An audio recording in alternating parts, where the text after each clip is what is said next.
there's like an evil wizard down there, like stirring like the cauldron, like laughing, you know, because he's like brewing it up. Yeah. He's like, oh, this is going to be nasty. Yeah. There you go. You got the laugh down. How's the hammy? Something like this would typically take a while, but I'm doing single leg hamstring curls. I can do a Nordic again right now, as in like put force in that hamstring. The mistake I made is I just wasn't sprinting. Like I did a few sprint sessions before Graham came just to see, can I handle this right now?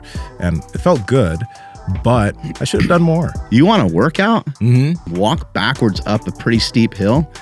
It was embarrassing how hard it was. Like my legs kind of cramped up and like almost gave out on me. We all take care of our nutrition pretty well, but we like it. So is it discipline, or is it just like we feel so good, so we keep doing it?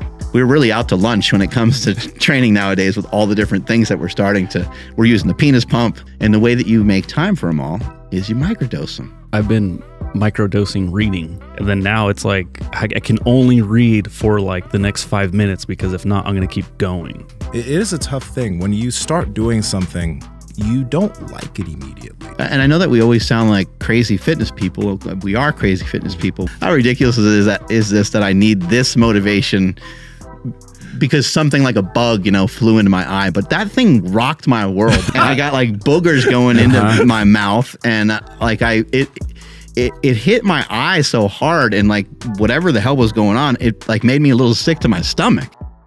Powerproject family, how's it going? Now, we have had so many different guests that have come onto our podcast, and we've talked about meat a lot. And the one thing that everybody that tries Piedmontese says is that it is some of the most tender steak they have ever had. I think actually Sean Baker came on and talked about the lack of connective tissue in the cattle. Yeah, he broke it down scientifically, but yeah, he did. That's the reason why when whatever cut you get, whether it's a ribeye, whether it's a flat iron, whether it's a bavette, no matter when you cut into that steak after it's cooked, you're not getting any of that chewiness, that gristle that you have to spit out because you can't actually chew it.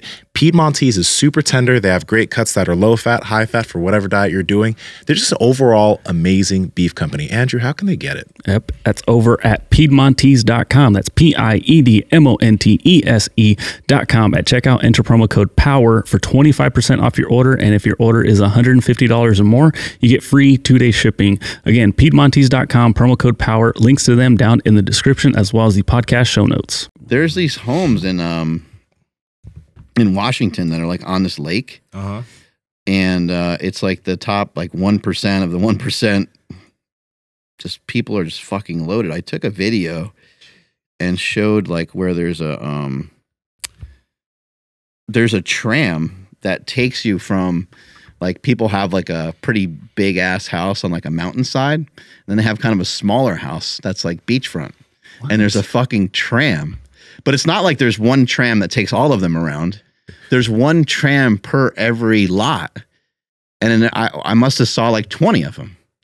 And like Russell Wilson's house is like a few miles away from where Bill Gates is. But then there's Bill Gates, and then there's Jeff Bezos. And like you can't see Bezos' shit. His stuff's like way back. But Bill Gates on one chunk of property had like 12 different homes. It was like 66,000 square feet. 24 bathrooms, they said. That man doesn't even probably live there. No. So no one lives anywhere. We didn't see anybody. I don't. It was for that area. It was fucking beautiful. That's okay. That makes sense. No one's around. I mean, it is like, you know, Washington, so it's rainy. I'm like confused. Like, why do they have all these properties in Washington? Because they have properties in like in LA, literally everywhere. Everywhere. They have properties, so whenever they go anywhere, they can live anywhere. They have properties everywhere, but this is like one of the richest places in the United States. I mean, it's just like I don't know much about the United States. None of it makes any sense. Why would it be there? I don't get it. Is there like a tax break or something that I don't know about? No, so I think that Bill Gates just established himself there, and I think Bezos, same thing. And then also the coffee dude, the Starbucks guy. That's right. I hate being dumb, but yeah, you're right. Yeah, no, it's not dumb. But it did all start up there, though. I don't even know like where Bill Gates is originally from. I don't know. I think he's, from what I remember, I think he's from like Florida or something like that. I don't know. But yeah, it ended up being like a tech thing up there. So that's why they're all there. It's like Silicon Valley kind of thing. Wow. That's crazy. That is pretty crazy. Guys, just so you know, because Mark and Andrew know, I have this poop that's like chilling at the pit of my stomach currently. And it's just like, It's churning. it's not even churning, it's still. You know when you have like a heavy thing there and it's just like, I don't want to move right now. And then at a certain point, it's just going to be like, hello. And I'm going to have to run. So It's the just letting you know. like there's like an evil wizard down there, like stirring like the cauldron, like laughing, you know, because he's like brewing it up. Yeah, it's an evil laugh. Yeah, he's like, oh, this is gonna be nasty. Yeah. There you go. You got the laugh down. That was good. That was good. So goblin. you've seen it before I've too. seen him. Okay. I've seen him. Yeah, I imagine it because like especially if it's not very solid. But you know how like a water hose when you like kink it, Yeah. you can kind of feel like, oh, like something's wrong, and then when it unfolds, you feel your intestines like just the floodgates open up. Yeah. And man, that's a weird place to be in. You ever get like brought to your knees from it, like where it feels like knotted, where you're like, oh, like it kind of like almost hurts. You're like, what the fuck? Yeah, like leaned over on the counter, like in the kitchen, like fuck, I just gotta get to the bathroom. It just that's not good. Sometimes that's just like it's a little bit disturbing because you're like, is there a problem down there? Yeah. I got it. Well, this is typical of us to have this type of talk before an episode. But have you guys ever had poops that when they come out, like your butthole hurt?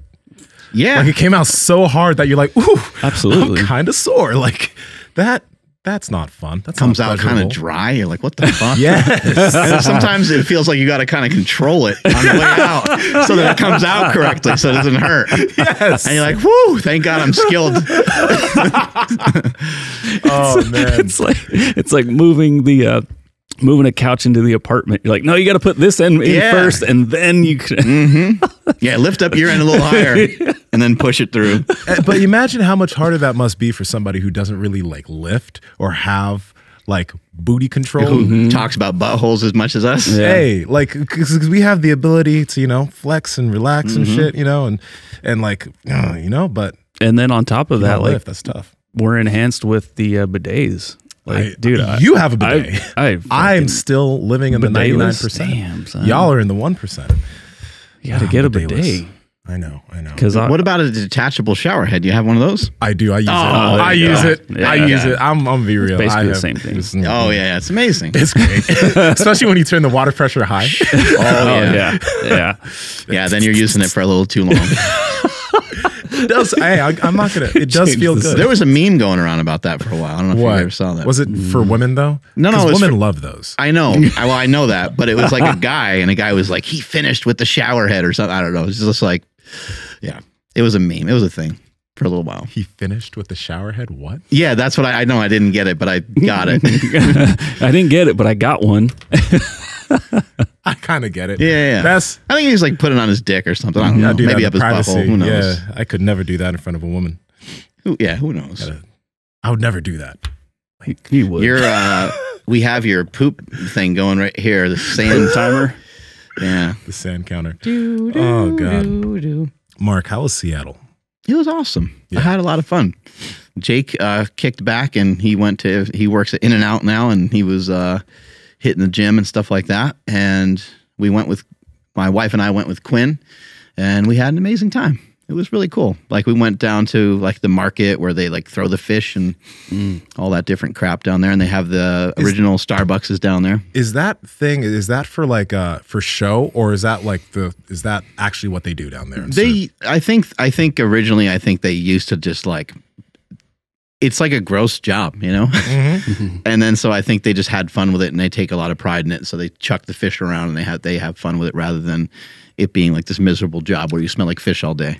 Yeah. I think it was just a different way to go about doing it. But nowadays, like they don't really do it as much. The market is very crowded, so they can't really like just chuck fish around left and right. But if you just throw money in the tip jar, they'll amp it up and they'll chuck it around and that kind of thing. So yeah, it was a good time. We went on a boat trip, and that's where we saw Bill Gates' house and Jeff Bezos' place and stuff like that. And we went past the University of Washington as well, like the stadium, and it was just cool. It was kind of a random trip, but like when I saw one of my friends up there, we were talking, and he's like, what are you doing up here? I'm like, just hanging out with my daughter and hanging out with my wife. And he was like, that's fucking legit, man. He's like, you don't really hear that. He's like, you're not here for anything. I'm like, no, I'm just hanging out. He's like, that's fucking cool. I love doing that. Whenever we have time to do shit like that, I like doing that a lot. It is cool that you do that, by the way. I mean, I know that like you've built your businesses, you and Andy, so that you guys can have time to do this. But I don't know if I've been noticing this incorrectly, but I've been noticing you guys just going and doing shit more. And I don't know how the prior years have looked, but if you guys are just doing that off a whim, that's a wonderful thing. Yeah, like time's running out, my man. You know, my kids are getting older. And they're Jake's already staying back for work, and next thing you know, he's going to be staying back for a girl or whatever else, right? Ooh. So I know. And so, we they're in like critical years. They need us around, and we've always been around, but a little harder to move around when they were younger. But now we can kind of just go into Bodega later today. Going to be hanging out there for a bit. And like I said, time's running out. The kids don't even want to go. So really, Andy and I are like, fuck it, we'll go anyway. Nice. Yeah, I think about that stuff too, because like right now with Aurelius, he's like, so he is walking, like he's doing the like sumo wrestler like waddle, and then he'll like collapse or whatever. And I'm like, yeah, it would be sick to go like, I don't know, anywhere. And I'm like, man, but it's going to be different now, because the last time we went somewhere, it was like to the Tahoe house. And at Mark's Tahoe house, not mine. And he wasn't moving. He was just there. I'm like, now we have to keep an eye on this little guy because he takes off. So like the whole dynamic of, the family life, it's like, it's changing every month, or week or whatever. He requires a lot too. You got to bring so much shit with you. So much shit. Yeah. It's a lot, but yeah, I can't wait for him to get a little bit older so we can have that. But then there's going to be that like, oh shit, like don't get too big though. How's the hammy? Oh, the hamstring's good. It's nice. Like coffee spilled everywhere. The hamstring's really good. I think because number one, good rehab. Number two, my hamstring is already pretty strong and I've been doing a lot for it. Something like this would typically take a while, but I'm doing single leg hamstring curls. I can do a Nordic again right now, as in like put force in that hamstring. That's got to give you some confidence, right? Oh, absolutely. I can run right now. I didn't go really fast, but I can run.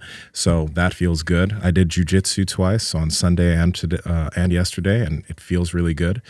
So I'm just going to keep strengthening it, working through that. And, it's funny. The mistake I made is I just wasn't sprinting. Like I did a few sprint sessions before Graham came just to see, can I handle this right now? And it felt good, but I should have done more. It's really that simple. And when I talked about that, a lot of people were just reading too much into it. But the simple thing is, if you're going to do anything new, like I think a great example of this was Andrei Milanichev. You remember when he said, okay, I'm going to work up to, what was it? Like he wanted to work back up to a 700 or 800 pound squat? Yeah, like 800 pound deadlift, yeah. 800 pound deadlift. So you see this dude in here doing a session with like 315 and stopping there.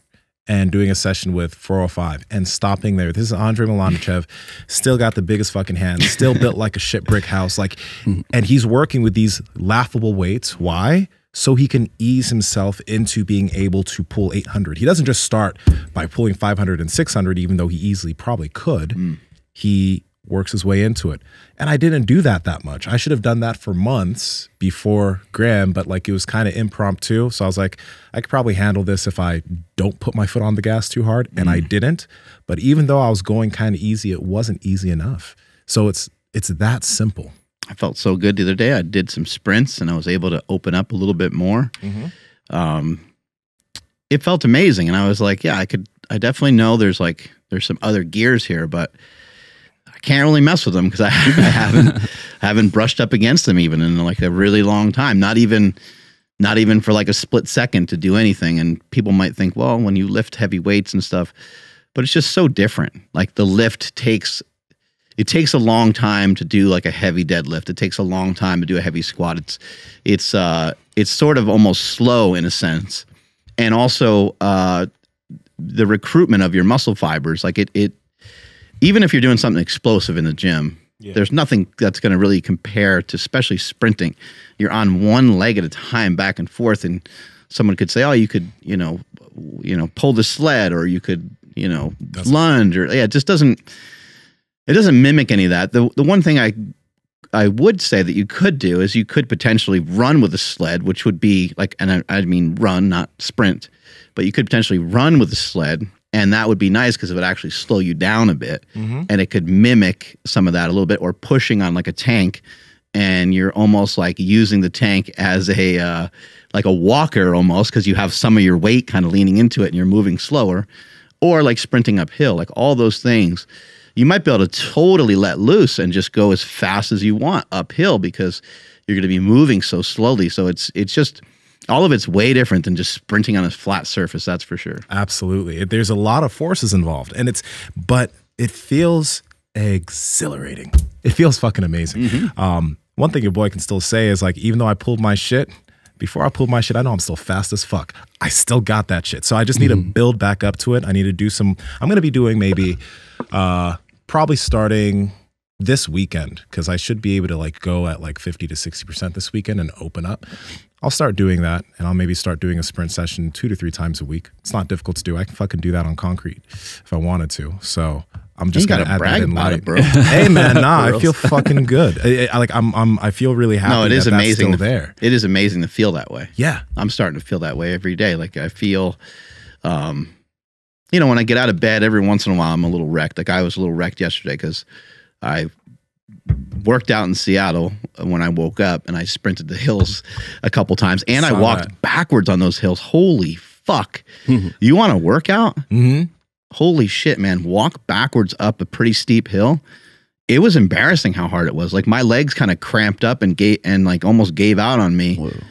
After going up one time. And you guys know how much I'm dealing with the sled all the time. Yeah. The hill is a totally different animal. I was like, what the fuck? Just walking, or were you just walking? I mean, I was trying to go a little bit fast, but it's dumb. It's dumb how hard it ended up being a really good workout. I went back and forth, backwards and forward, and it's cool. My wife's always down to like train with some of that stuff, but I could tell like when the workouts are too much, she just gets real quiet. I'm like, fuck. I'm like, I fucked everything up. She doesn't stop. She just like keeps going, but she would never anything. Stop. She's not gonna like quit. She's not gonna complain, but she'll just get quiet. I'm like, oh man, I gotta give her a number now. You know what I mean? When it gets to that point, I'm like, you better tell her like, hey, there's only 2 more sets to go or something at this point. Otherwise, it's not fun anymore. She's not going to talk to you the rest of the day. Dude, it's really, one thing that's really interesting is y'all really, it's really good how you guys ended up with each other, because Andy's like a low-key savage. Andy doesn't post anything. No one really, people don't know. She doesn't even know how to take a selfie. Right? Cracks me up every time. Right? No, there's that, but like this, like she's an elite swimmer. Like, what was the thing that she just did, Alcatraz or whatever? Like, how many miles was that shit? I think it's like a 1.5 miles or something like that. It's not a crazy distance, but it's like kind of the elements. It's open water ocean, swim. Yeah. Sharks and shit. She also swims like every fucking day. Like a lot. Like she's an animal in the water. Yeah. You know, so it's one interesting aspect is just like you two are physical kind of specimen type people together. And you guys work super hard. So, when people are doing things and they have a partner, right? And they're like, oh, I wish I could be like this. Like, I realize maybe these people are also savages. So hopefully your partner's a savage, or else that's going to be kind of difficult to replicate. Yeah, we just kind of think about it, especially on vacation. We went on like a food tour and we did a bunch of stuff, and we ate all kinds of weird food and stuff, things that we normally aren't eating. So we're like, hey, let's just make a pact and let's make sure that we exercise every morning. And it's not hard. It's one day we went for a walk and we just kept seeing like a lot of stairs and a lot of hills. And we're like, every time there's a hill, let's jog it. And every time there's stairs, let's run up them, and that ended up being like a lot of work. We were out for like an hour and we were completely drenched in sweat. So, for each person, it might look a little different. I mean, it could just be a walk, but why not spend a little bit of time chewing up some calories, maybe doing some push-ups, or a lot of times in your hotel room, there might be access to, a weight room or an elliptical, something like just burn up some energy, burn up some carbs, or burn up some sugar. you know, before you guys were talking about, you and Andrew were talking about the discipline thing, right? And it does, because people are probably always ask you how you're so disciplined with the things that you do. Because well, I mean, for most people it's hard, but you brought up something that was pretty cool. Like, is it discipline since you like it? Like, you like working out. I like working out. Andrew, you like working out.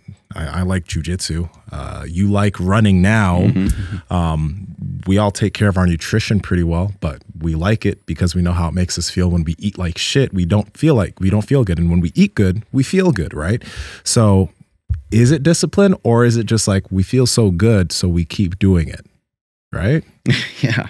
I think, it ends up becoming just such a huge part of your life that you feel like you can't go without it. And I think that's sometimes in the fitness industry, that's what we get excited about. We're like, can we have a message that gets people so excited, so fired up that they get a little taste of fitness, they get a little taste of exercise, or what it's like to feel good, what it's like to eat well for a while.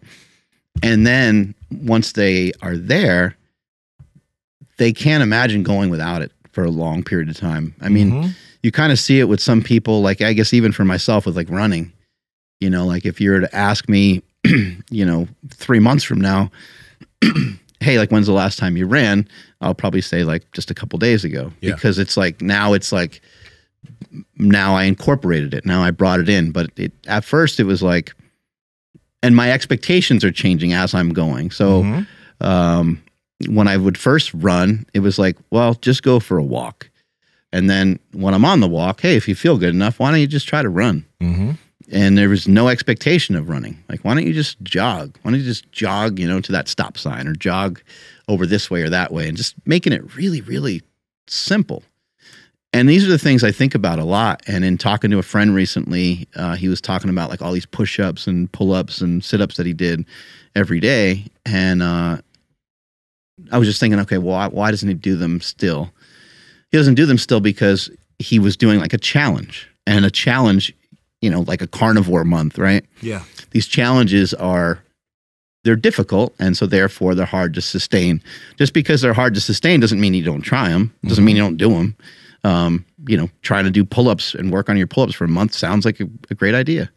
But why not think about things a little bit differently and say, I want to like incorporate fitness into my life. You know, I want to be a stronger human. How do I do that? Because we're getting a lot of stuff thrown at us. We're training the neck. We're soon to get into like probably training the forearms and all that shit too. We're training the shins. You know, we're really out to lunch when it comes to training nowadays with all the different things that we're using the penis pump. Oh yeah, we are. all the different things that we're working on. But how do you make time for them all? And the way that you make time for them all is you microdose them, right? You just give yourself little. So if you just said, I'm going to do 10 push-ups every day, I'm going to do 10 pull-ups every day, I'm going to do 10 jumping jacks every day, I'm going to do 10, you know, if it's just like little bits of stuff and you don't add too much of it, like maybe that's too much to add. But if you just pick like one thing, I'm going to do 10 push-ups every day. And I'm going to see I want to see how many days I can string that together. Like you might suck at that. Like you might only string together like 5 days in a row. So, you know, try to give yourself these small doses, these small bouts. Over time, you can start to raise the expectations of it a little bit, and you start to raise what you expect from yourself of it. Yeah, I've been microdosing reading, right? Hey. You know, like, because I've mentioned it too many times now to be like, oh, I'm a bad reader. But I'm like, I could read one fucking page, right? And then I went to read one page and I'm like, actually, I can't. Like, this is actually kind of fucking hard, as silly as that sounds. Okay. But when I switched to a Kindle, I made the text like really big, so it's like easy for me to read. Oh, so it was an eyesight thing. No. Well, it puts part of it, yes. Like I've mentioned, I've gone on stupid rants where I'm like, books are designed stupid because I'm like, there shouldn't be any print on the left side because the spine, it's like curved and like I can't see that side, so I got to like do this. So on a Paperwhite though, it's like really cool, and then I can make the text really big. So like one page on a Paperwhite is like a paragraph or whatever, right? Yeah. So I'm like, I'm just gonna read one page and then I'm done. And then now it's like I have to like be like, okay, I can only read for like the next 5 minutes, because if not, I'm going to keep going. So like it started off very slow and then eventually got bigger. But then now it's like, Stephanie got me a magazine because it was like a Biggie 25th anniversary like edition of this magazine. And so I'm like, dude, I'm going to like read this. Like before I would just look at the pictures and then be like, oh, that was cool. I'm like, no, I'm actually reading this fucking magazine. Yeah. As silly as that sounds, as a 36-year-old man being like, I'm actually going to read it. Like that's wild. And it's weird that Biggie's been dead longer than he's been alive now. Oh shit. I know. Wow. He was alive for 24 years and he's been dead for 25 now. You know, when you were mentioning the microdosing thing and how, like, there's a lot of different ways. Number one, if for some reason there are aspects of your fitness that you feel are hard for you to maintain, just like Mark mentioned, and Corey Schlesinger, if you haven't seen that episode, go watch it. He's talked about that on both of his episodes now, of microdosing different aspects of your fitness. For example, I'm trying to like work my grip. I'm trying to do different calisthenics things. So I have these base blocks, trainers, things, and one's in like literally by my kitchen, I have the trainer, and in the other room, I have the dip bar. And when I pass by these objects, I will do some L sits on the fucking trainer and just sit there for a bit, and then I'll go and do what I need to do in the kitchen. Before I go upstairs, I'll do something on the dip bar. I have the Captains of Crush thing. I have one of them in my car. So when I'm driving, I'm literally just going like this, and then I switch hands and I'm going here. And then I have another one. Like, you can keep things around so you are, I mean, it doesn't. How is that strength for you of those? The 2 was super easy. I think I have the 4 and it's not difficult either. I can squeeze it. So I'm doing reps of that. So the 3 is going to be coming in. So they're good that I can get higher reps. Right. But I also need to, like, I need to periodize it, right? So I need like probably level 5 and 6, or probably level 5 and maybe 6 too, so I can maybe get some 3 hard reps and then go back to the other ones and maybe get 10s, 15s, 20s. But I'm digging it a lot. Nice. I'm digging it a lot. And sell that program. But the mace too that we have in the gym, man, for my wrist, because my wrists are a limiting factor, since I have bitch wrists. They're a limiting factor for handstands and some other things, but my wrist strength has been... You don't have bitch wrists. I don't. Okay. Mark? I mean, subjectively, okay, I'm not saying I have bitch wrists. I'm not but like subjectively, my wrists are very small for how big my other extremities are. So I need to really strengthen these fuckers. Strengthen all the little muscles around there.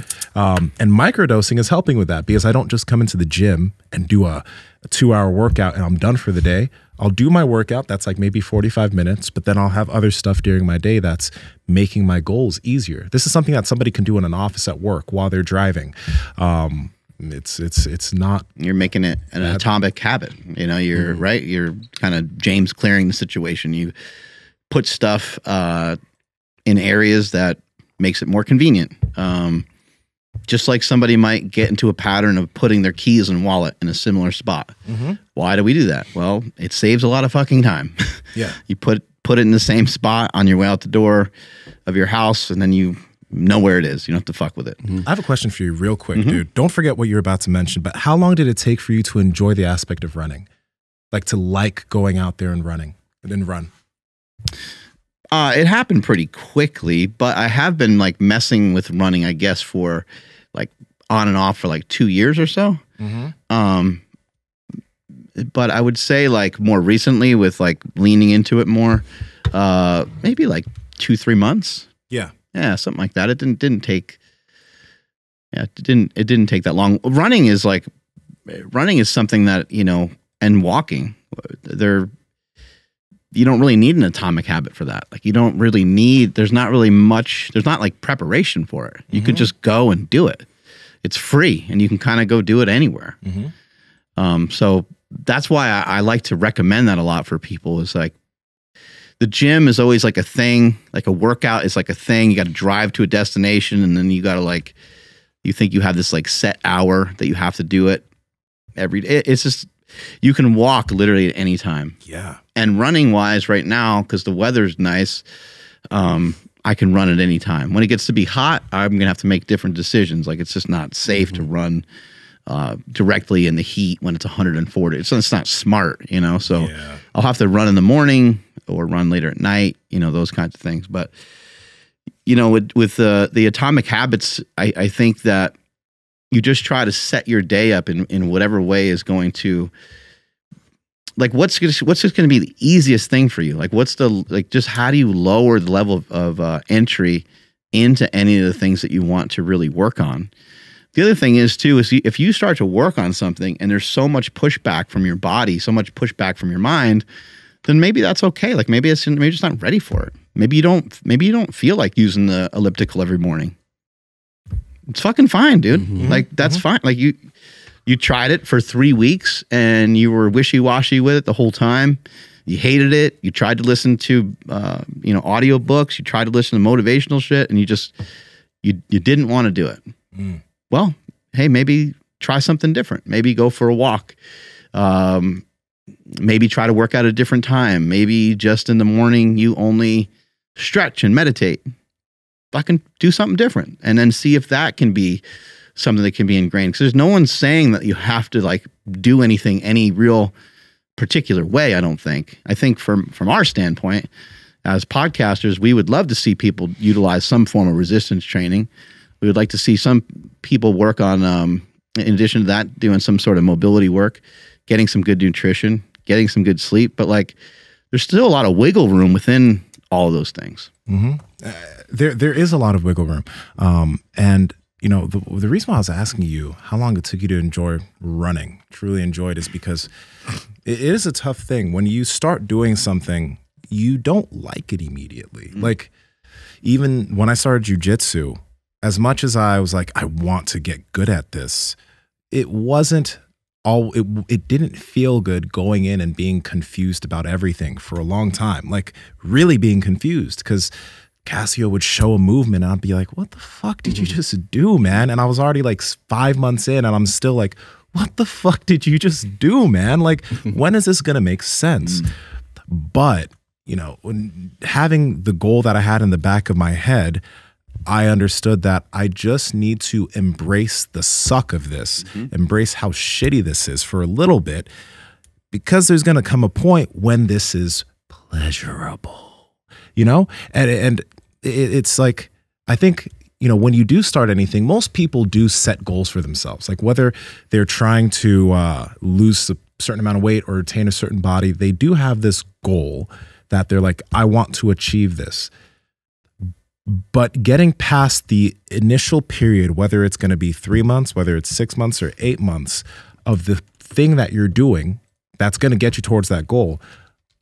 Getting past the period of which it's not that great, which it doesn't always feel good, or which most of the time it doesn't feel good doing this, that's something that you're just gonna have to do. Because wrapping back to what we were talking about before, working out and all these things aren't hard for us because there was a period when it was. There was a period where it didn't always feel that great, but we got past that. And now we're at a point where, number one, it's a habit, but number two, it's a truly enjoyable habit for us. There's none of us here are going into gym like, oh, I got to go work out again, or oh, I got to go do jujitsu again, or oh, I've got to go eat this steak again, because we've gotten past the point where it kind of sucks. Yeah, this is in James Clear's Atomic Habits. He has this graph. Damn it, I can't see. Valley of Disappointment. This is cool. So it's basically, I can't see it on my end, but like what you think it should, like what your progress should be on something. You think it's just going to be a linear, like I'm going to start and I'm going to suck right now, and then I'm going to get better as I go. But actually, it's like more of like a, I don't know, like a wide U shape thing, where it's like you get a couple weeks in, you make some progress, but then it's like, oh, I don't know anything about jiu-jitsu, and the more I learn, the less I know. And then so you take a little dip, and that's called the Valley of Disappointment, where you're just like, this isn't for me. But then if you keep at it, you know, that dip goes into back to the upwards progression again, and then you take off. And yeah, I know I've gave up on a lot of things right around here where it's just like it dips down. A really good friend of mine I was a blue belt, and he started jiu-jitsu with me, and he was actually enjoying it for a bit. He did it for like 8 months, but about 5 months in, 6 months in, he's like, man, none of this stuff is making sense. I'm like, dog, that's normal. Like shit didn't really make sense for me until a year and a half in, then things started to click. But he's like, dude, and then he quit at like month 8, and everyone was looking at him like, dude, you're actually, he was really good for a white belt. He moved quick. He was explosive. He was strong. He was getting the hang of things, but he quit at month 8. And he was like, it's just not for me. And truly, I don't think it wasn't because it wasn't for him. I think it's because he just wasn't able to get past the valley of disappointment part of jiu-jitsu, where it really does make sense. And it's really like, just, you feel like you're perpetually in this loop of being the same and you're not making progress, but you are. And that's something that not even specifically to jiu-jitsu, to everything, that is something that you need to just trudge through. It's inevitable. You have to walk through it. Powerproject fam, this episode is brought to you by Vivo Barefoot Shoes. We've been wearing these shoes for almost a year now. They're flexible. They have a wide toe box. They allow your feet to get connected to the ground, and they will make your feet stronger. And they don't look like shit like a lot of these other barefoot shoes. Andrew, how can they get them? You guys got to head over to vivobarefoot.com and at checkout, enter promo code POWERPROJECT to save 20% off your entire order. Links to them down in the description, as well as the podcast show notes. Let's get back to this video. I think also too, you got to remember, like, we're choosing these things. Yeah. You know, it's different than school. You know, school, like, you're stuck in science class. You know, there might be certain things in that particular class that interest you, but a lot of times there's not. And you're just, so like being forced to like learn something is way different than thinking that if you investigate it, it's in your best interest. Let's say it's something like, I don't know, homeowners insurance, like fucking boring, right? Who wants to learn about that? Well, I don't know. If you think it's advantageous for you, then you probably won't mind at least watching a YouTube video about it. You know, try to learn more about mortgages or loans, or trying to have better financial literacy. Maybe it's all boring. Like, I've never really dove into a lot of that stuff because I just don't care. You know, for me personally, but I'm lucky that my wife knows a lot about it. Very. Yeah. It works out well. What do you mean you got student loans? It'll take care of itself. Yeah, it'll be fine. It's like, no, it won't. Hi. Yeah, it'll work out. It'll work out. You'll see. I know. But you know, there's just so much access nowadays to learn stuff and to at least get like small dosages of these things. And sometimes when you do learn them and you do figure out a move that gets you out of something, gets you out of a shitty situation, maybe you have a lot of debt, you figure out a move that helps you to lose some weight, it starts to feel really fucking good. And then you're like, oh my God, I kind of didn't even really, I thought that wasn't for me. And it is for you. It's all there. It's all for everybody. That's a phrase you hear a lot. It's just not for me, or I thought that wasn't for me. I'm not a fitness guy. Yeah. That diet didn't work for me. I'm not, well, for me, I'll say I'm not flexible. And it's like, well, you're choosing to stay in the current situation that you're in. You know, I'm working on it now, but I chose to stay in a certain, chose to stay a certain way for a long period of time. Now I'm trying to choose something different, and I am starting to see results. Even though the results aren't huge, they're there, and I feel better. So now I'm encouraged. But it took a while to even get to that point of getting any sort of encouragement. Actually, in the beginning, the first like 2 weeks of even doing some of the GOTA stuff, like that shit just, it ended up hurting my feet, ended up hurting my shins, ended up hurting my back. I mean, it was just all like, it wasn't like pain. I wasn't like, you know, but getting out of bed, I was like, holy fuck, man. Stretching is no joke. This is like, it was a different type of pain that I wasn't used to. The top of your feet when you were sprinting, Andrew? Oh, the top of my feet were killing me. But going back to the GOTA stuff, after that first like 2 days of messing with it, dude, I woke up with my feet were really sore. Like I had a gingerly like step because I'm like, what? I love it when you say that because I just picture you just like, just like real gingerly. I had to be real soft on my feet. I had to pretend I was walking on clouds because I was like, wow, like what the heck? Like how have my feet never hurt this bad? Sorry, I inhaled coffee and so it went down the wrong pipe. Good, brother. But dude, it's incredible. And then of course the sprinting and thing, you know, that I thought for sure the bottom of my feet was going to be like a, you know, like a cheese grater was taken to it. But no, it was everywhere else that was very sore. And my Achilles is finally like good, but that was really bad. And I think a cool thing about what's going on with us is you've probably been like this for a while, and I feel like I've been like this for a bit now. But as we're trying new things, we're also used to the beginning of things sucking. And because we understand that innately, probably not even thinking about it, we can be so bad at something, but we now look at that as, ooh, this is a nice challenge. Like that's how we look at it now. We don't look at it as like, oh, I'm not good at this, so I'm not going to keep doing it. It's like, oh, I'm not good at this, so I need to lean the fuck into this. Yeah. Because when I can get decent or proficient, I don't need to become the best. But if I can get proficient, this is probably going to unlock certain things in my body that I couldn't do before. This is going to unlock certain capacities that I didn't have before. And it's going to, I'm going to have less weaknesses. Yeah. And like well, I guess I'll say the ego, but like the feeling of embarrassment's no longer there. Nope. You know, it's like, I don't know, whatever. We go deadlift or something. Before I would like, I put on one plate at least, you know, and then I'd hurt my back or something. And then it's like, no, because I have to get like to 245 or something, you know, like I got to put in some weight. Now it's just like, fuck it, throw on a quarter and I'll move around with you guys for a little bit. But it took a very long time to feel that. And to this day, I'll still feel like, maybe I'll go do something over here because, you know, I'm not adequate in whatever it is that they're doing. But no, it's been like really nice to just be like, I have no fucks to give. Like, it doesn't matter to me anymore. Yeah, it doesn't. I think you can look at some of this stuff, you know, in like a sciencey kind of way, like a math kind of way. I know there's some lifters that they would just say like when they got to the meet, like everything was predetermined. There was no reason to really feel like real nervous or to be overly charged up before a lift. They just said, I did these calculations, I ran these numbers, I lifted these weights. I started out with a 5x5 and worked my way down to singles over the course of, 12 weeks. I prepared for this moment. Same thing with a bodybuilding show.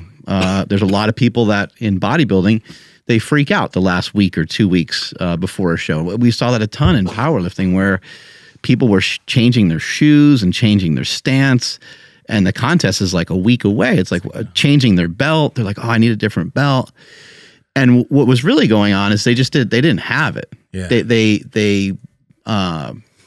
They overestimated where their strength was going to end up. They went to do a lift in the gym. It wasn't what they wanted.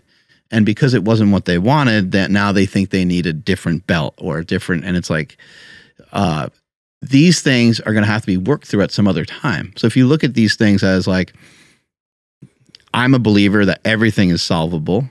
And so therefore, anything that you deal with in life, whether it's you're sad or unhappy with a certain situation, everything can be solved. There's a resolution.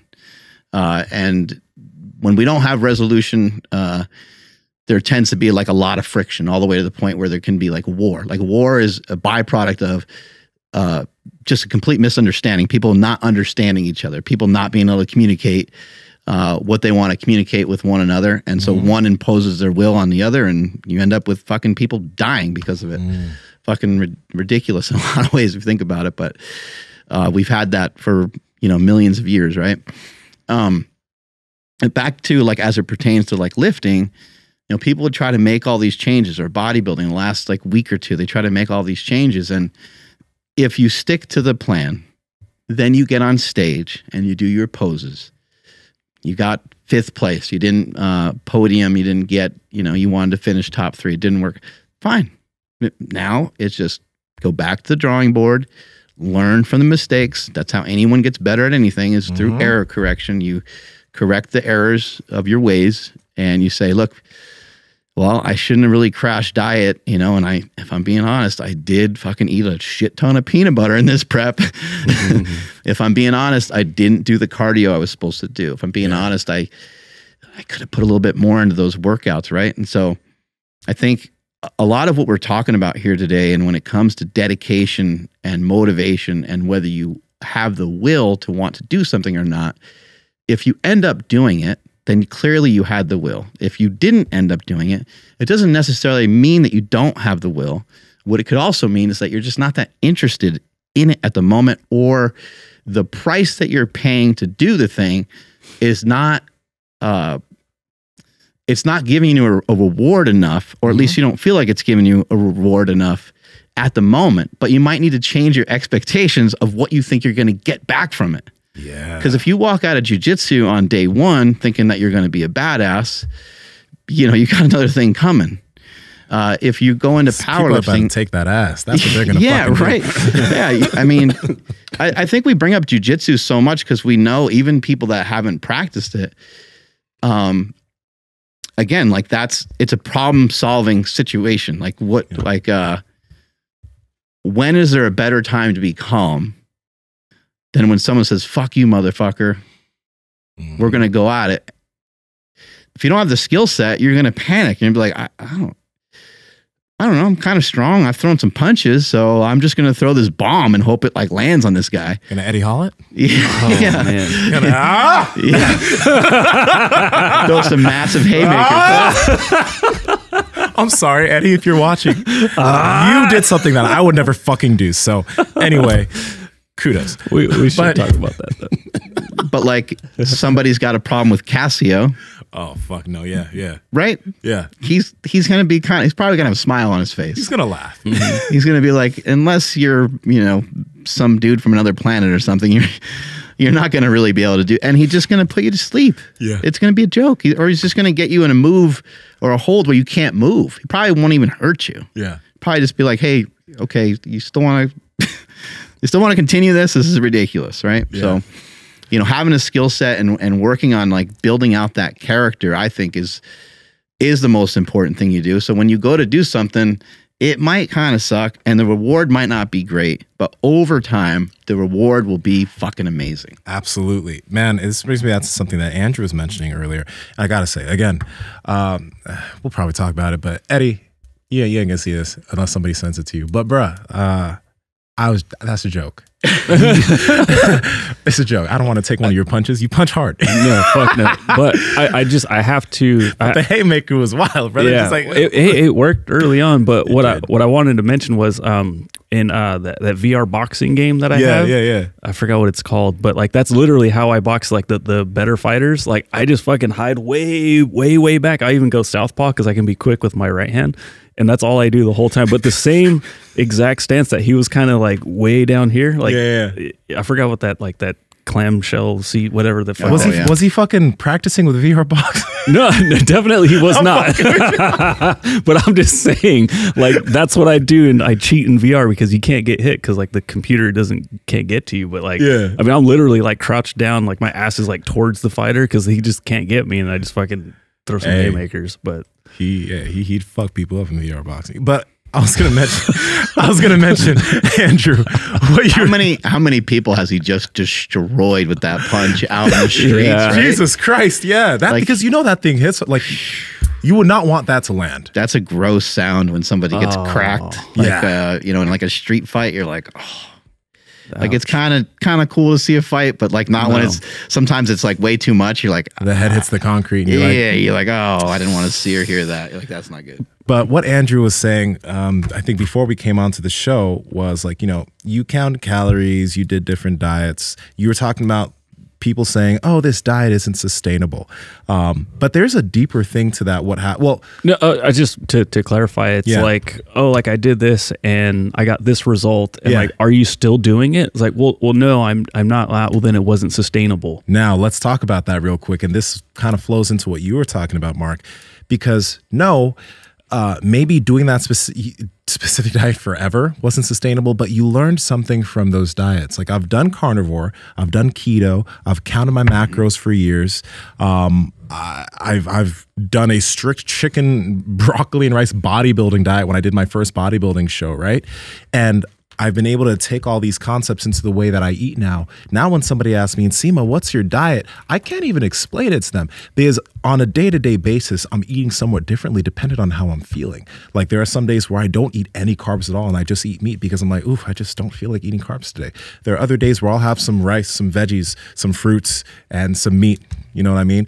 But there's still the aspect of everything I've learned from all the different diets, everything I've learned from tracking my macros, from how to make myself feel full, protein leveraging. All of these things are culminated into a sustainable way of eating that I don't even think about, and it's in the background because I just know how to eat now because of those unsustainable diets. Like, this is the thing. I think it's actually really beneficial to try different diets for a period of time. If keto was interesting to you from listening to this show, give yourself a few months on a ketogenic diet. It doesn't have to be forever. Try it out. If carnivore was interesting to you for some reason, try it out for a few months. Because I guarantee that after 2 or 3 months of doing carnivore, Siri's picking up everything I'm saying, 2 to 3 months of doing carnivore, you'll have taken something from that carnivore diet that now you're going to be able to use on any diet you do for the rest of your life. Same thing with tracking. You don't have to track forever. You didn't track forever. You did a little bit of tracking and didn't track forever. Chris isn't tracking, but he probably got something about the amount of food he eats on a daily basis that's now calculating things at the back of his head. That's how it works.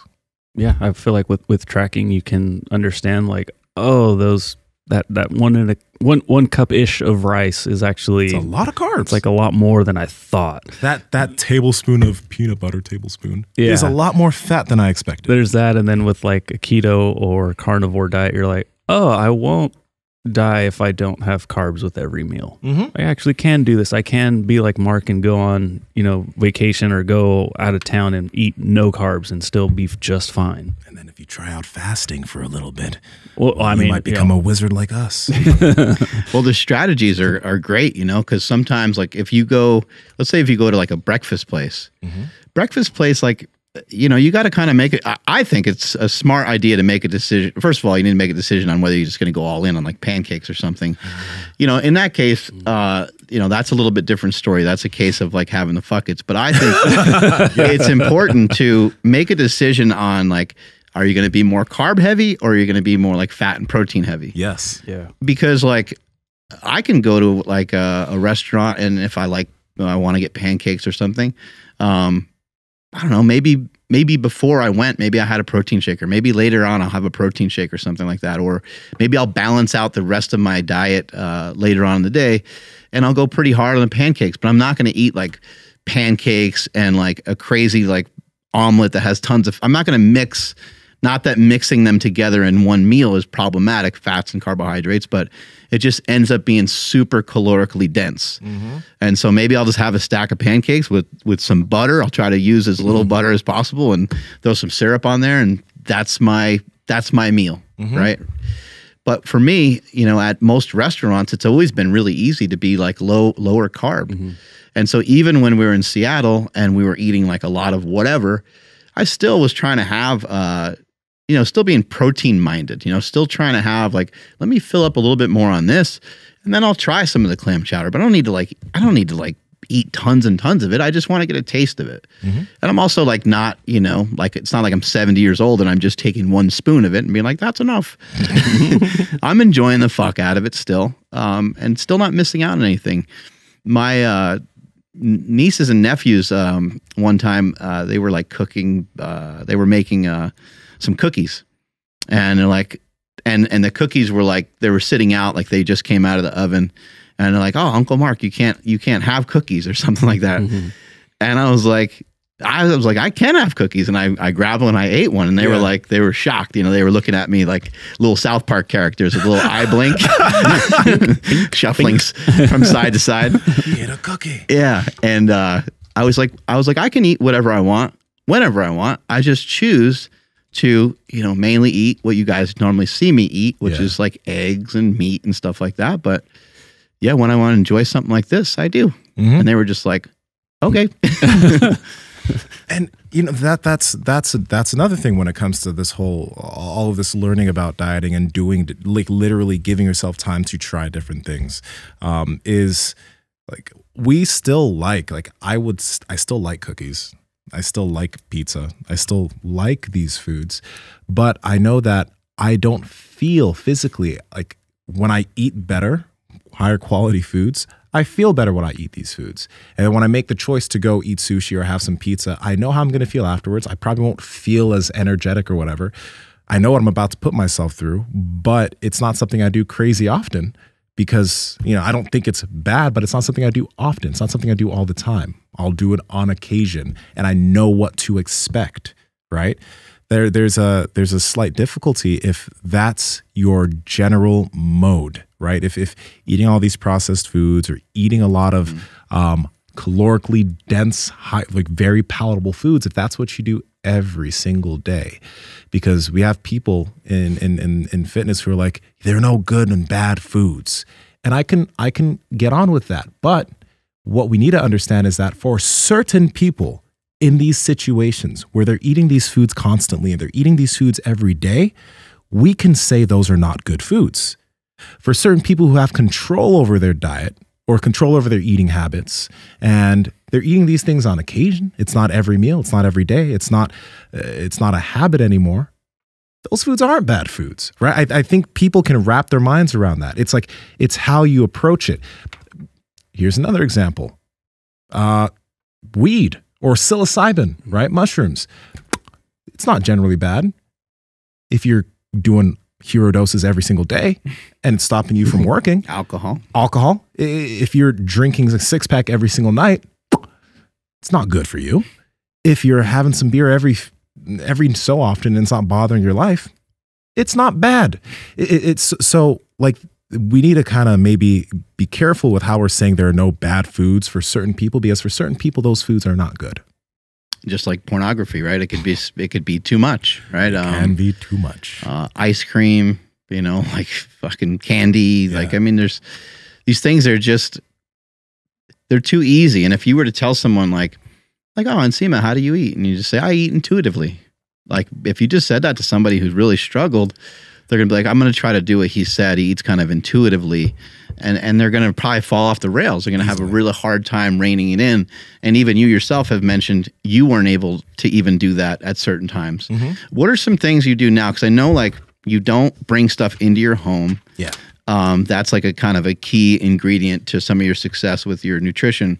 And you mentioned that you walk to get ideas for those who don't know, Nsima is completely obsessed with videos for TikTok. It's like he's 14 years old. That's not true. I'm just messing around. But I'm not. I'm serious. How do you cultivate these ideas? You mentioned like walking. Like, what are some other things you do in the day? How do you get yourself set for jujitsu? I know like you like jujitsu. It's part of your day. How do you get yourself prepared for like a workout? Is there anything like you have a ritual? Do you like to, or how do you set yourself up for the morning? Do you like to shower in the morning? You shower at night? Like, what's something that you do? Okay. Well, as far like for the nutrition side of things, the big thing for me is just not keeping things that I would overeat, because I still have I still have things that I could easily overeat. I just don't keep them in the house. I don't keep them at arm's length because I have a bunch of better options. I have beef, I have vertical meals, I have all those things. So when I do truly get hungry, I have something that I can make right there. And if I really want something, then I have to go to the store to get it. It makes that maintaining that aspect of my diet much easier, because I don't never eat these foods. I don't never eat sushi or pizza from time to time or whatever.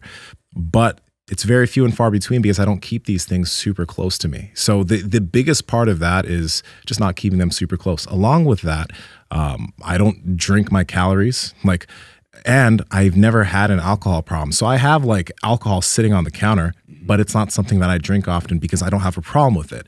But if I did, alcohol wouldn't be just sitting on the counter. I have bottles of shit that have been there for like a year and a half that haven't been opened because, again, it's like, if I open it, cool. It's not an issue for me. So that's just a big concept for nutrition. And we were talking about the walking the other day. I realized that because I'll usually just kind of sit, and if I'm trying to come up with ideas for things we can do, things we can talk about, whatever, right? I'll sometimes be sitting there, but then I'll just get fucking annoyed and I'll go walk. And then when I'm walking, everything just starts flowing, right? So I'll just be on my phone writing shit out and just something comes to mind. And it's so much easier to get ideas. When you're doing that, are you listening to anything or are you just walking? I'm usually just walking.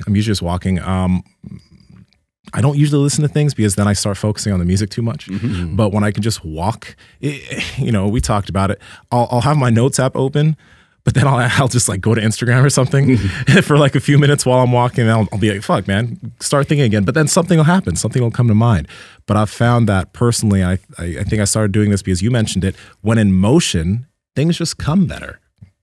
I didn't mean for that to happen, but yes, you did. Andrew, tell them about our new cum sponsor. From the makers of the penis pump, we now have the cum shot.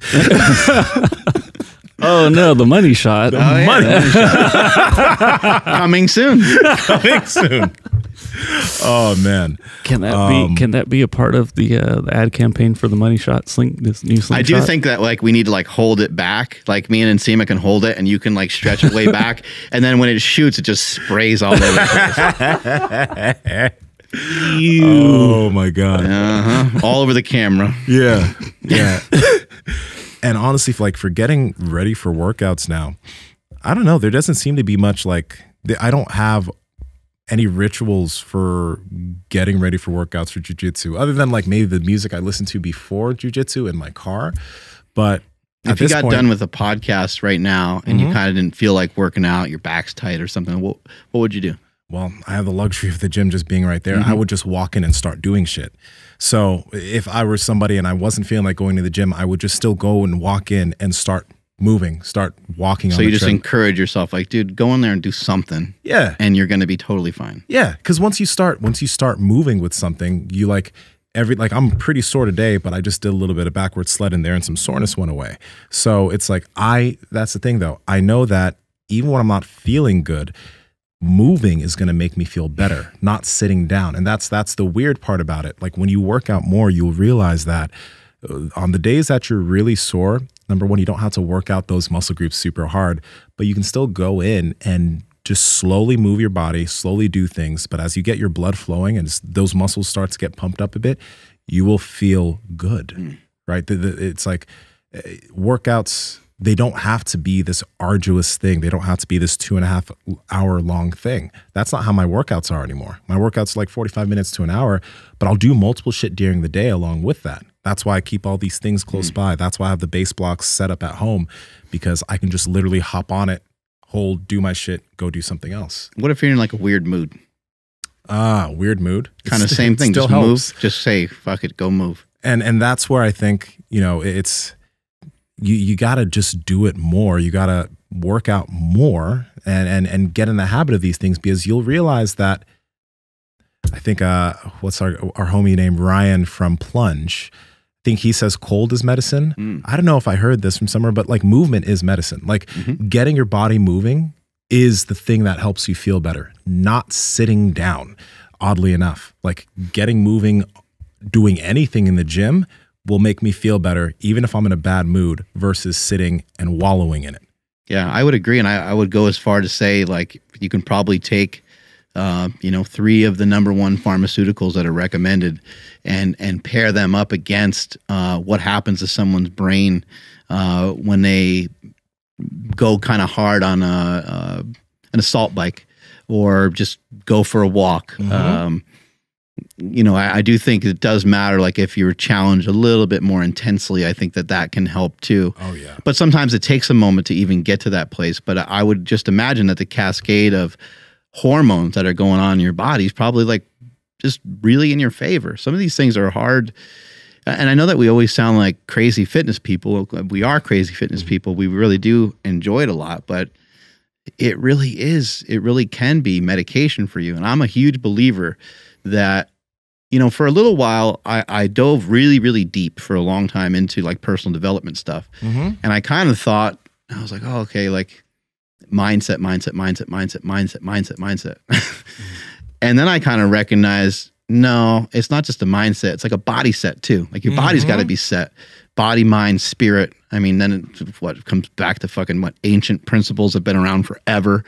And here I am discovering it after 30 years of lifting, thinking I found something. But when you do find it for yourself, it feels absolutely incredible. And I believe that if you're going to fix your mind, you do so through the body. And if you're going to fix your body, you do so through the mind. People that are in pain, someone like my brother, maybe he's got to continue to investigate his mind, and he's got to push his mind a little further. Somebody on the flip side who's having a lot of anxiety, who's having a lot of stress, maybe they have to push a little bit harder into that other side. I mean, look at what certain things will do for people.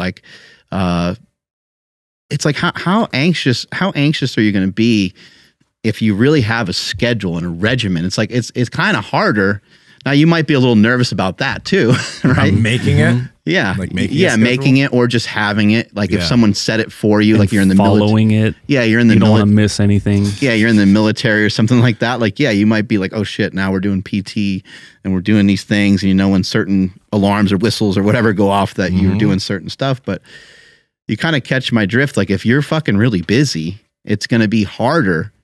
And if you're busy working on yourself, and I know sometimes that sounds a little selfish, people, I don't have time for that. If you work on yourself, you're able to help other people. If you're able to help other people, if you're able to start to serve and help other people in magnitude, I believe that's something that that can be monetized in more ways than one. You can make a lot of money from it, but you can also get a lot of love and a lot of, it feels fucking good. It feels good to go somewhere and have somebody say, hey man, can I just take a picture with you real quick? Because I really love what you do. Like that post that you made, like really made a difference in my life. And you're like, wow, like that's just for me dragging the sled backwards. That's just for me doing this little thing that I was doing mainly for myself, just to like protect myself against the environment. And now this person found utility in it. Now they're doing it. Now they're talking about it. Now they're helping somebody else out. Got it. Yeah, go ahead. I was going to say, like, you're able to, you open yourself up to receive that love, but also when you just feel that good, you're able to give it. You know, you're able just to be the person that everybody gets happy to see, instead of the person that's like, oh, here this fucker comes again, like Mr. Grumpy Gills. So yeah, the whole, you know, like you said, you know, motion is the lotion. Motion is, oh yeah. It's so good. It is. We gotta sell that motion lotion. Motion lotion? Just make it a lube. That's actually a perfect name for a lubricant. Yeah. Motion lotion from the Powerproject. But it has like, you know, some anti-inflammatory maybe properties for like aches, so you can rub it in other areas. It's edible. But I guess you wouldn't want to It could be a massage thing too. You know, you want to extra. I don't know. It's in development. In development. In development. I love it. Motion lotion. I wanted to mention one thing too. God damn it, guys. You know, I really, one thing that I just found is this really strong correlation from all the episodes that we've done is we've had some really successful individuals come on the podcast, super wealthy people that have done really well in business, right? And the ones that had a transformation, let's say that they were bigger and they got into shape, they all say that they wish that they focused on that earlier, that they wish that they really got their health handled earlier. They're happy they did it, but that's something that would have helped them out way more. Because I think one thing is like, it's not that you can't become a successful individual or make money or whatever if your body isn't in shape. But the thing is like, number one, it'll make a difference in just the way you do things, the way you navigate with people around, like in settings when your body is healthy, when you're in shape. And you will feel better about yourself. That like, not that you shouldn't love yourself with who you are currently, but you will feel better about yourself when your body is in shape. And we're not talking about fitness industry shape where you have a six-pack abs and whatever. That's cool. But when your body is healthy, when you can move, that will just help you be a better functioning individual with your mind, with your family, with everything else. It's important. It's extremely important. And as long all of us that are, you know, listening and you're doing the self-development, you're meditating, you're doing all this shit, it's great, but really get your body fucking handled. It's important. And it can sometimes seem like there's so much shit to do, but again, these old adages of like, take the stairs when you can, maybe instead of the elevator. Like if you're someone who's like, I literally don't know where to fit like an actual workout into my day, which usually most people can find a little bit of time to themselves. But look, man, if you hit the stairs every time, you know, every time that you can, that will fucking add up to be a lot. You walk a hill, you park a little further away. I know these are things that have been around for a long time, people talking about it a lot, but there's another thing that I do more recently in Atomic Habits. James Clear talks about the opposite, and he talks a lot about pairing stuff, how you want to pair things like, oh, I'm going to be on this side of town, so because I'm going to be on this side of town, I'm going to do A, B, and C. when you're at home and you're sitting on the couch and you're like, because I'm going to go to the fridge, I'm going to get not only my food, I'm going to get my drink, and then I'm going to sit down. What I try to do is I try to actually make it, I'm like, you know what? Don't pair things together. So for me personally, it's just like, I'm not like obsessed about it. I just think about it here and there when I can to get in extra steps, extra movement. So I might, you know, want to get something from the fridge to sit down and watch some TV with my wife. And I might be thinking, oh, you should grab a drink. And then I'm like, no, you know what? If I don't grab the drink, I'm going to be up every 10, 15 minutes. I'm going to continue to get up and keep moving, and my body won't get as tight. And it falls in line with some of the things that I've been working on now. And so I might eat a little bit of something. I might get up and get a drink before I sit back down. I might hit my yoga mat and do some of my stretches, things like that. So, you know, how can you just figure out a way to just fucking keep moving? I was texting Andrew last night. I went for a run and a motherfucking bug went right into my eye, and it totally killed me. I hate that shit. And it was so funny because when I was running yesterday, my legs were pretty heavy because I sprinted in the morning, like doing those hills. And I'm like, man, this is like a more challenging run than normal. And I was running a little faster and stuff, but so I had to go, like, I have go-to stuff that I can like rely on when I need a little pep talk. So I'm watching Rocky 3. Like, I'm like holding my phone, like watching Rocky 3 as I'm going. And this fucking bug, you know, goes right into my eye. And it's like Rocky, you know, talking trash to Mr. T, saying, ain't so bad. Whole world's watching, knock me out. That whole thing. And so, like, I'm using this as motivation, like, get through this stupid bug flying into my eye. It's like, how ridiculous is this that I need this motivation because something like a bug, you know, flew into my eye. But that thing rocked my world. Yeah. I started like running like faster because I was like disoriented and I couldn't see. And then like my nose started running and I got like boogers going into my mouth. And like it hit my eye so hard, and like whatever the hell was going on, it like made me a little sick to my stomach. Oh my God. I'm like, what the, you know? And so I was like, you know what? Just no matter what, just don't stop and just fucking, just keep going. You know, so it was, sometimes you need a little external push here and there on certain days. But for me, sometimes it's just going to music or watching, you know, a clip of a movie. Dude, you and Ross Edgley are on the same page. He took took a jellyfish to the face when he was swimming. Oh man, I'm sure that's a lot worse. Jesus Christ. Yeah. Dude, my eyes are legit watering though. Fuck, that sucks. What's the name of Ross Edgley's book in case people are interested in The Art checking it out? of Resilience, which is available on Scribd, which I can't stop talking about because it's like Netflix of audiobooks. I'll link it below, but I was listening to that on our way to Ohio or maybe back. I don't know. It was a big blur. And dude, he went through so much shit trying to swim around Great Britain, which again, I didn't know was a fucking island, but it is. And one of the things was like he was swimming and all of a sudden his face is on fire. It's like, oh fuck, you know, jellyfish.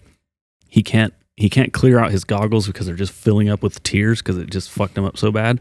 So all kinds of shit happened. He got back on the boat and his friend was like, dude, like you still have the tentacles tied into your goggles. And then he was like, after I took it off, I felt relief. Because finally, like, oh, that's why I'm in so much pain because it's still there. But I'm like, dude, that man he's different. I think my bug flying into my eye story is way more dangerous than what he was doing. Yeah, he had people around him helping him and shit. He had a whole crew while he was swimming in the ocean. Like, do that without a fucking crew, pussy. Yeah. Plus, easy for him to say he's fucking jacked. He's jacked. See how jacked that guy is? He didn't just get off a plane. No. You know? Yeah. He was already in the water. Yeah. If I was that jacked, I mean, it would be easy too. Yeah, look at David Goggins. He's just running. What the fuck's so hard about that? Go hard. What is it? Hard? Be hard? You're not fucking hard. You're just running. How far? How bad could it be? How bad could it be? 100 miles. He's talking about his knees hurting and his feet hurting. What? 100 miles. So what? 100 That's miles. not that bad. 100 miles and running. NWA talked about it years ago, right? I could do that walking. Yeah. How about that? It's just a walk in Backwards. Backwards. Yes. Do that shit backwards. Negative 100 miles. Beat that. Take us on out of here, Andrew. We're talking shit. All right. Yeah, that's a good timing when we're talking shit about Goggins. Like, there's no fucking way. He's gonna come here and just kill all of us. He's like, well, what you bitches say? yeah, well, it'd be funny if I did it We didn't say anything. like the old talk shows of the 90s. Like, well, guess what, guys? Go hard. And Yeah. walks out of the room. You're like, guess what, guys? We got a special guest coming in. David Goggins walks in and just fucks you guys up. Like, hey, I didn't say anything. But thank you, everybody, for checking out today's episode. Please drop us a comment on anything you found interesting today. And make sure you guys are subscribed if you're not subscribed, and turn on all the bell notifications, all that good stuff. And follow the podcast at Mark Bell's Power Project on Instagram, at MB Power Project on TikTok and Twitter. My Instagram, TikTok, Twitter is at I am Andrew Z. And Nsima, where you at? What you guys working on? Seriously, like comment down below. Let us know what you are working on right now. What kind of new shit you're trying to pick up, build habit on. Comment that on the YouTubes, because y'all actually pretty active on Spotify, which is cool. But YouTube's where the comments are. And what we're gonna be doing is we're making a Reddit community, and we're also gonna be making a Discord once we figure that shit out. So yeah. How do I find Discord? Discord right now. Is that through email? No, Discord, you have to download the Discord app. Do I Discord app. download it straight We'll have the Discord link below. to the files on my computer? Okay, now you're being a fucking boomer. At Nsima Inyang on Instagram and YouTube. What's a boomer? Only a boomer would ask what the fuck a boomer is. Bruh, you're such a dad. I'm a boomer at heart, but Such I'm a technically a dad. millennial. You know what's wild though? I was talking to Owen yesterday about Discord, and it's the first time I felt truly old. Like, I mean, I'm not old, I'm 29, but just the fact that I didn't understand, I'm like, this is who the fuck I've become? The guy who doesn't understand an aspect of technology? This was who I promised myself I'd never be. It only gets better. And Nsima Inyang on Instagram, YouTube, and Nsima Inyang on TikTok, Twitter. Mark. I'm at Mark Smelly Bell. Strength is never weakness. Weakness is never strength. Catch you guys later. Bye.